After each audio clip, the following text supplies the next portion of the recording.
Hello everyone, I003QSE2RV, and you can see I've already unpackaged something called a Waveshare. This device here, I'll get right into it, is supposed to be able to, in a sense, put your serial device, such as this unit here, and several other applications, on IP over serial. There's a lot of industrial grade equipment, and then there's a lot of other equipment out there, but especially industrial grade equipment or specialty equipment even, that requires such technology. I did a very similar one on a previous job with a StarTech, or actually two StarTechs. It was well over $200. It was not cheap. But we had a system with our TV system. One server was way on the other side of the building, away from our primary data closet. So we had to do something about that. And there's no serial cable in existence that is going to reach that far, as that's hundreds of feet. But you also asked me, well, Ethernet's only 300 feet. And you'd be correct on that. You absolutely are. We have switches in between. We made a separate VLAN for it, and that's how we got around that problem. So, yeah, it's, but yes, you can power this up either by this. You can have a power brick that is anywhere from 6 to 36 volts, or you could do what I did and use POE. I do have a POE switch at my disposal on my network. That's what I ended up doing. Yeah, so it is an industrial isolated server, device server, Modbus gateway. So, you notice I don't have something on the table, and that's just not just because I'm a man that doesn't read instructions. See, I already gave away the hint here. There's legitimately no instructions with this unit. And other Amazon reviewers have noticed the same thing. So, yeah, we had to do a little investigative work. But the default, or the IP address for this device here, its factory default is 192.168.1.200. So you'll have to do, I'll just type it up here. So this is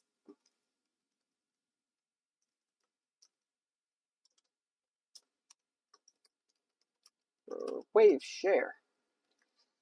So if you're not on that network already, like if you're on a Linksys router that's 100% factory default, I believe you're on a 192.168.1 network already, but I am not, so you go ahead and just change your IP address to something within that network. I've already done it, but I'll go through it. Situation may vary depending on the OS you're using. And you want to do this to Internet Protocol version 4, and just use something that's not in use on your network. But if you're using something other than 192.168.1, you should be fine. Make sure the subnet is 255.255.255.0. And gateway doesn't matter, although it may for Windows 10 or 11, I don't know. This is just this Dell computer that I took out is literally the first machine that I found that I can put on the bench without doing anything crazy. So let's go to a web browser. Let's see what we can come up with here. And, well, it's not too happy. There we go. And do bear in mind, this does have oh, brother. So, that's our next problem. What in the wide world is the password? The password appears to be blank. And just by looking at this, oh gosh, I already don't like it. Let me look, because I want to put this on my regular network here. So bear with me for 1 second here while I find an IP address that is not in use. Alright, so you won't be able to see this, but actually that would have been fine. Okay, so that's not in use. Awesome. So I am going to change some of these values to match my network. And I don't think this is changeable. Yeah, this. Oh, yes, it is. Okay. Well, we'll just leave it a WS dev then. That's cool.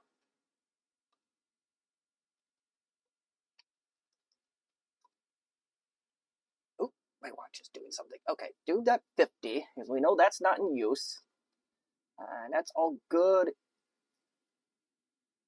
And I'm going to try TCP server to start. Like I said, I'm going completely blind in this.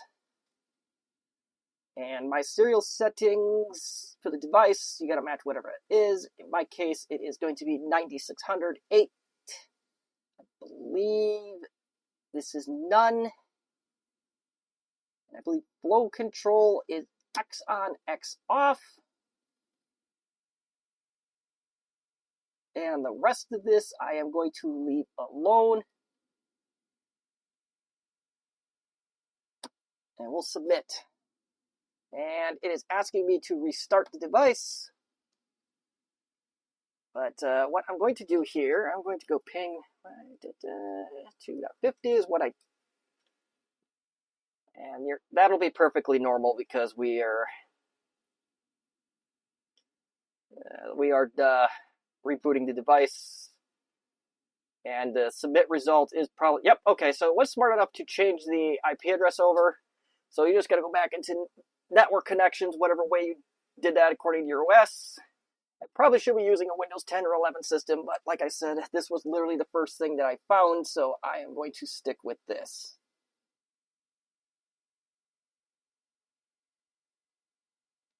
And this will be the rare time that a Dell is used on this channel, but to be fair, this E6500 is a very, very good machine. I will say that much. But all right, I'll just change this back to automatically, and let's see what we get here. And we are in business. I like those ping times, but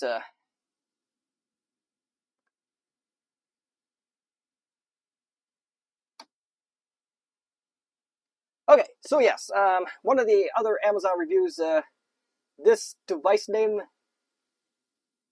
cannot be changed, unfortunately. I am not going to click on the word Chinese because I have a feeling it'll be in Chinese. Ooh, we gotta change this.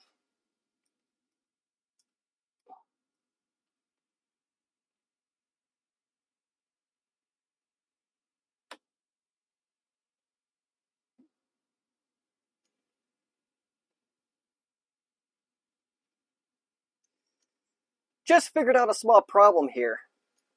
How am I gonna get this thing to print?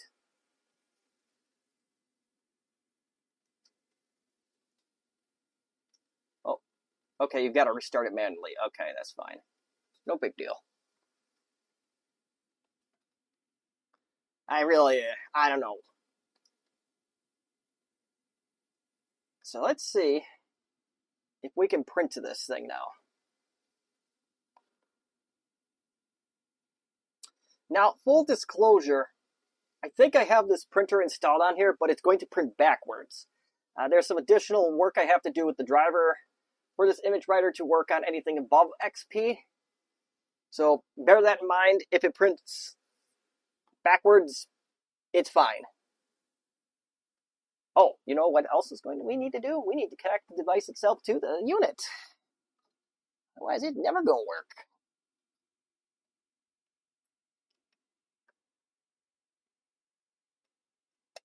All right, we are now connected directly to our device, and this is taking its sweet old time. And yes, indeed, I did install this previously on this unit. I want to see if it's going to be this simple. There's very, very little documentation on this, unfortunately. I can't see. Okay, that is correct.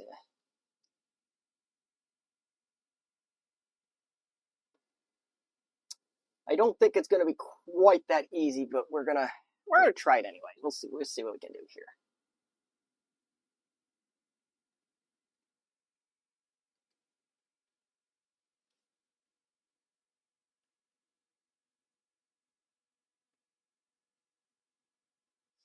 Methinks it's not that simple. Let's go back to this page here, see if we gotta set anything else. IP. Oh, we can change it to dynamic. But I'm not going to at this point. We already got it in right. So destination port of, let's try 9100. I'm curious to see if this will work. Stupid mouse. Let's go back. I want to try something here. We're going, like I said, we are totally going blind on this, folks. 100% blind. Success. Restart. I want to see how fast this unit restarts. Let's reboot it. So we are disconnected. Now we just put it back into my switch. I'm assuming this is a 100 megabit device.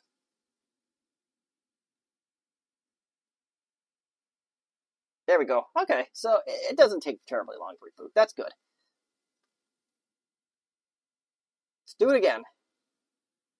And survey says no joy.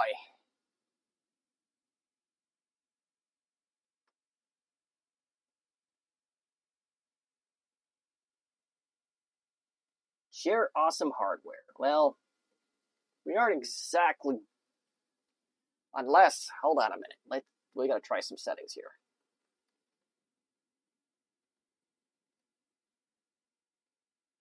I think it's TCP. I think that's a TCP port. Well, we're waiting for that to time out.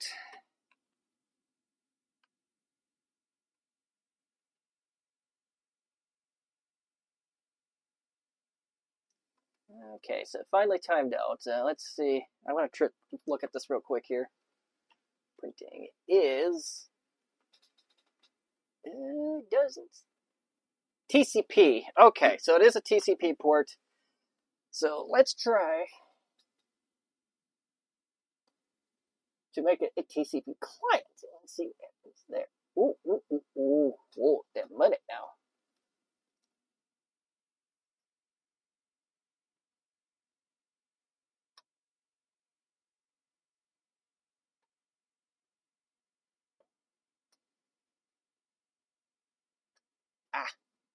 TCP server might be the right setting here. Then again, it may not be. I'm going to say it's probably not the right setting. Okay. Oh, the touchpad does suck on this thing, though. Ooh, man, it does suck.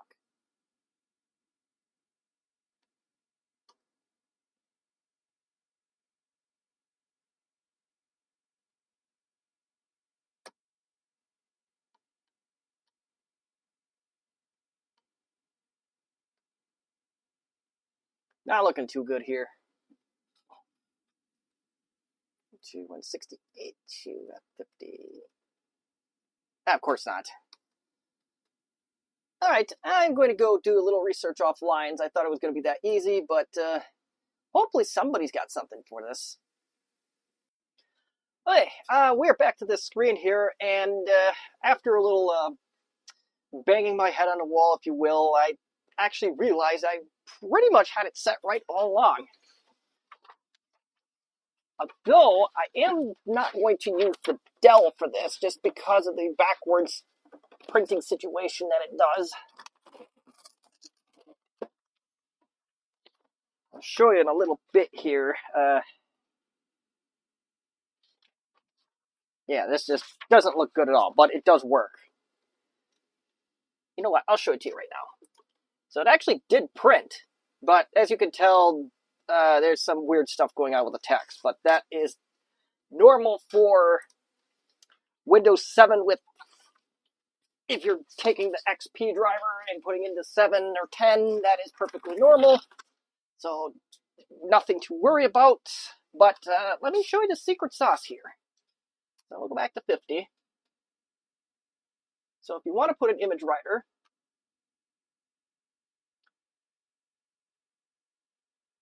I think I had pretty much everything right from the get-go. Although I did have to change this to none, because on X on and X off it would not print. And the moment I selected that, that's when a bunch of jobs spit out, and did not have to do anything special. I the ports are correct. So let's close it out. So everything is right. So let's try it again.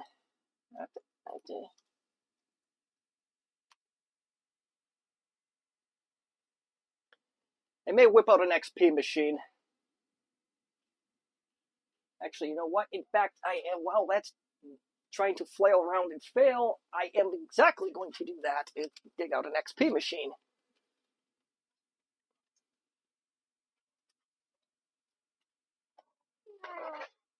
Heavy bookers. Get it started up right away. And this printer really stinks. But that's an issue for a different day. I'll get this ThinkPad on.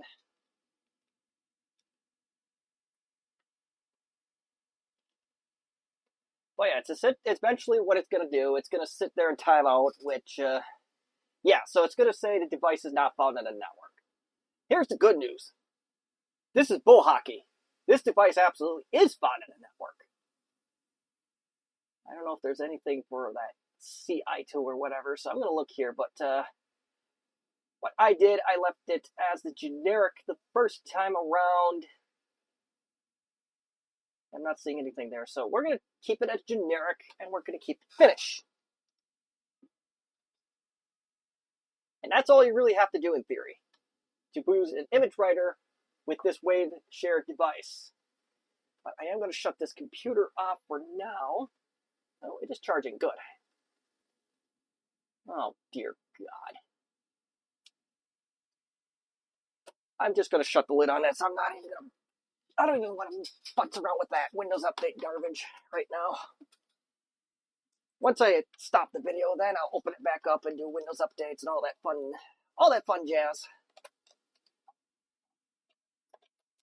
That way it has all night to figure out what it wants to figure out. So, okay, so in theory, I now connected my ThinkPad to this system. Oh, it kind of worked. Okay. There we go. Perfect. So we have an XP machine that I know will print this. And we got the CI2 8510, which is what the gods say to use. And we will add this TCP port.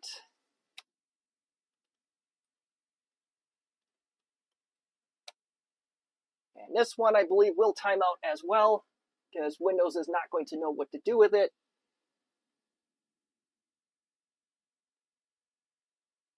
Yeah, Windows is really not knowing what to do with this right this minute, but regardless, the show will go on.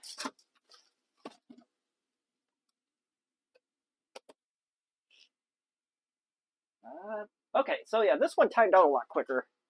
So we're going to go generic card again.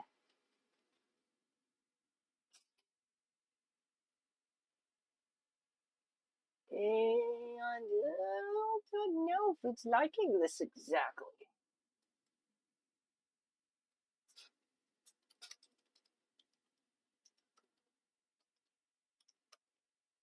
It is seeing it. Okay, it finished it. So here's the moment of truth. As soon as we, yeah, this thing is just, how dare you wake me during nap time? Apply this change. We will send the test, and we will go over to this camera here. Let's see what it does. Nothing. Oh, wait, here we go.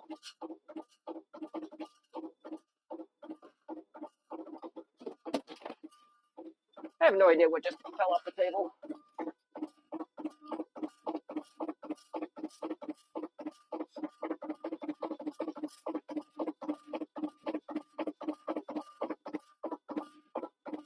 Yeah.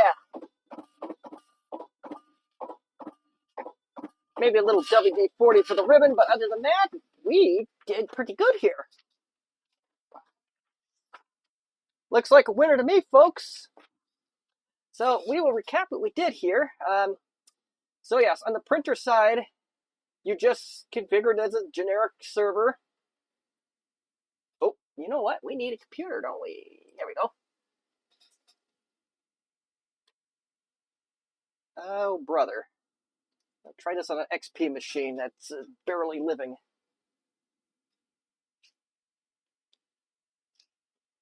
that I gotta find a power brick for as well. So 168.250. So we'll do that.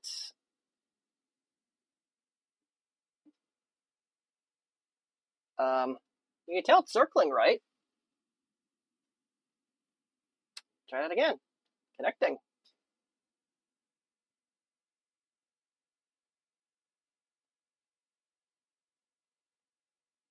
There we go. Excellent. So to review, device name cannot be changed. You put your IP in, or you can make it DHCP. For the printer side of it, I changed the device port to 9100. Work mode is TCP server.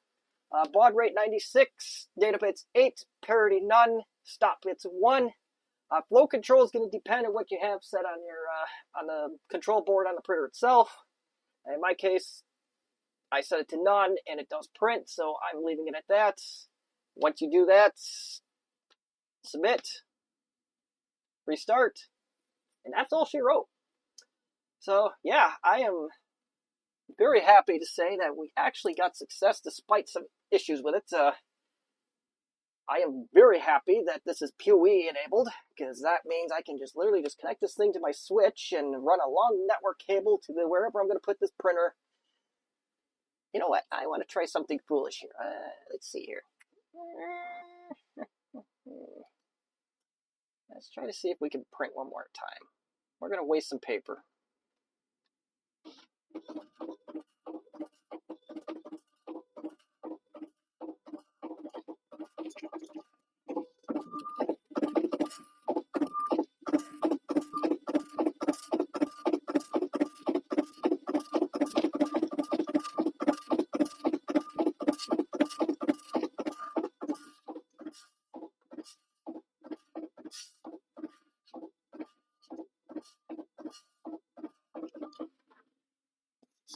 Pretty neat, eh? So yes, devices like this are keeping multi-million-dollar devices alive. They're from Lord knows when, and you could do this for the low price of $35.99 on Amazon. I think the company themselves sells them for a tad bit cheaper, so you may be able to go about it that way. But yeah, once you get to the little nuances of this, and work on your documentation, guys. That's the big one I have. Fix your documentation, or include some documentation with it. That's my one big fault with this. But other than that, that's pretty much going to be it. You know, I'll answer your questions the best I can, although I'm not the company, so I'll still leave it out there anyway. So if you have any questions or comments, constructive criticism, as always, leave them in the comment section as you wish. As always, thank you for watching, and have yourselves a good one.